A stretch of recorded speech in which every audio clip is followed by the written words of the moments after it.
அம்மா நீ தந்த ஜெபமாலை ஜெபிக்கும் நாளெல்லாம் சுபவேளை. அன்றாடம் ஓதி உயர்வடைந்தோம், மன்றாடும் நலன்கள் உடனடைந்தோம். அன்றாடம் ஓதி உயர்வடைந்தோம், மன்றாடும் நலன்கள் உடனடைந்தோம். அம்மா நீ தந்த ஜெபமாலை ஜெபிக்கும் நாளெல்லாம் சுபவேளை.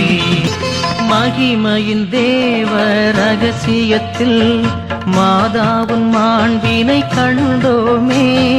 மகிமையின் தேவ ரகசியத்தில் மாதாவுன் மாண்பினை கண்டோமே. சாகாமை கொண்ட நின் மகனார் சாவினை வென்றெழுந்தார். அவரே ஆவியால் உன்னை நிரப்பியதும் தாயுன்னை வானுக்கு எழுப்பியதும் மூவுலகரசி ஆக்கியதும் மாதாவுன் அன்புக்கு தகும் பரிசே. அம்மா நீ தந்த ஜெபமாலை ஜெபிக்கும் நாளெல்லாம் சுபவேளை. அன்றாடம் ஓதி உயர்வடைந்தோம், மன்றாடும் நலன்கள் உடனடைந்தோம்.